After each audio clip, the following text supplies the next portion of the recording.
Жапаровдун мекен коргоочулардын күнү менен куттуктоосу. Кыргыз Республикасынын президенти Садыр Жапаров бүгүн 23 февралда кыргызстандыктарды мекен коргоочулардын күнү менен куттуктады. Мамлекет башчысынын куттуктоосу. Жолдош жоокерлер жана сержанттар, жолдош офицерлер жана генералдар, куралдуу күчтөрдүн кымбаттуу ардагерлери, ар намыстын жана эрдиктин үлгүсү болуп, ата мекенге ак ниет кызмат кылгандарга ар жылы 23 февралда башыбызды ийип таазим этебиз. Бул күн ата бабаларыбыздын ата журтубузду көздүн карегиндей коргоп келишкендигин эске салып, мекенчилдик сезимибизди козгоп турат.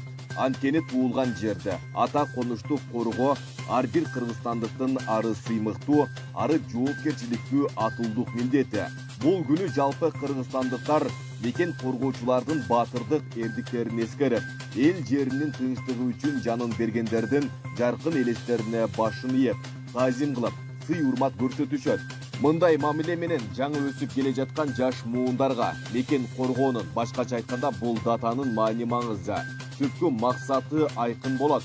Ошентип келечек ээлери мекен, атуулдук ариет, ата журт алдындагы милдет деген ыйык түшүнүктөрдүн барк баасын билет.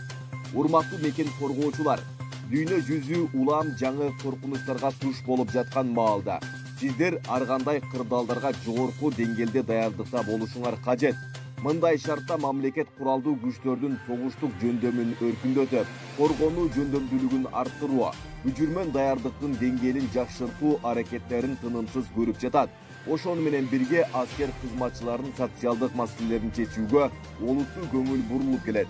Урматтуу мекендештер, мекен коргоочуларыбызды бүгүнкү майрам менен дагы бир жолу куттуктайм. Себеби берген антын бекем сактап, мекен коргоо кызматын ак ниет аткаргандарга жана бүгүн да эр жигит эл четинде жоо бетинде болуп, эл жерибиздин бейпилдиги үчүн кызмат өтөп жаткандарга бул майрам эки эсе кымбат. Ошондой эле эр азаматтарыбыздан калышпай, аскердик кызматын так аткарып, мекен коргоо милдетин сыймыктануу менен аткарып жүргөн аял затынын мээнетин да баса белгилеп, чын дилимден куттуктайм.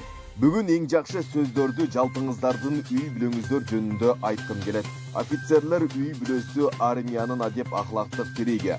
Анткени алар аскердик жашоонун бардык кыйынчылыктарын сиздер менен чогуу сезип, оор түйшүгүн бирге көтөрүшөт. Мекенибизге кылган кызматыңыздар үчүн ыраазычылык билдирем.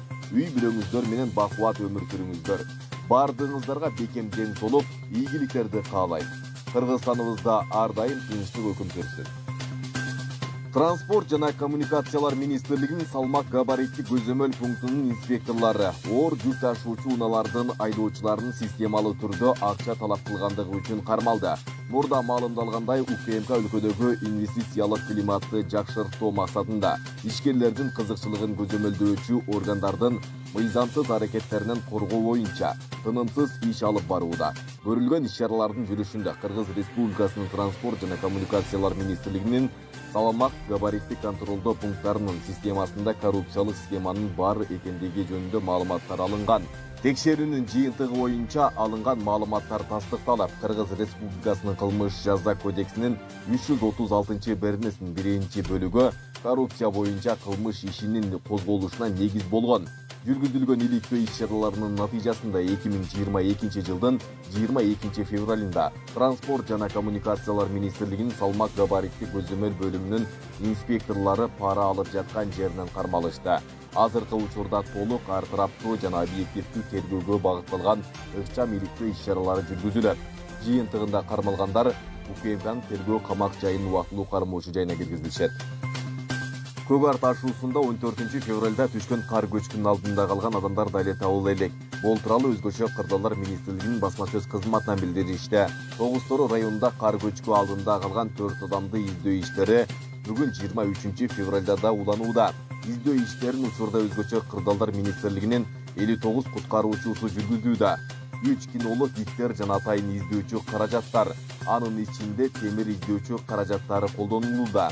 Ошондой эле ал жерде 9 атайын техника карды тазалоодо деп билдиришти басма сөз кызматынан.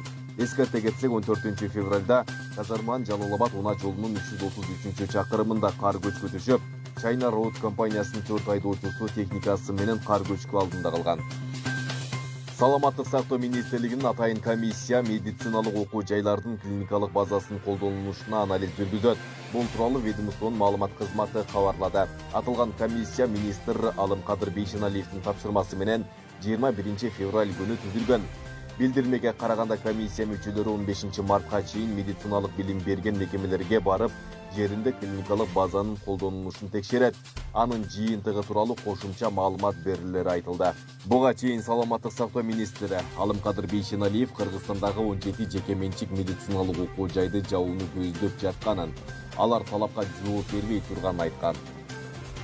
22 февральда Жогорку кеңештин төрагасы Талант Мамытов Москвадагы иш сапарынын алкагында Орусиянын мусулмандарынын дин башкармалыгынын төрагасы Рафиль Гайнутдин менен жолугушту. Бул тууралуу парламенттин басма сөз кызматынан билдиришти. Жолугушуунун жүрүшүндө Кыргыз мамлекети менен Орусиянын диний агартуу мекемелеринин ортосундагы байланышты өнүктүрүү жана бекемдөө, диний чөйрөдө натыйжалуу саясатты ишке ашыруу, диний жана советтик билим берүүнүн сапатын жогорулатуу маселелери талкууланды. Муну менен катар диний багыттагы жалпы көйгөйлөр айтылып, терс кесепеттердин алдын алуу үчүн жетиштүү көңүл буруу керектиги белгиленди. Ошондой эле Талант Мамытов аталган маселелер боюнча көрүлүп жаткан чаралар тууралуу маалымат берип, бул жаатта Орусиянын дин башкармалыгы менен биргелешкен иш-аракеттер көрсөтүүлөрүн кошумчалады.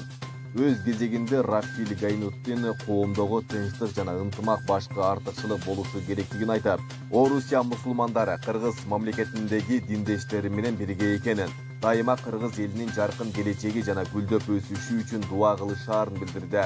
Жолугушуунун соңунда тараптар жогоруда аталган темалар боюнча мындан ары да кызматташуу зарылчылыгын белгилешти. Эскерте кетсек, сапардын алкагында парламенттик делегация Москвадагы Собордук мечитти да көрүп чыкты.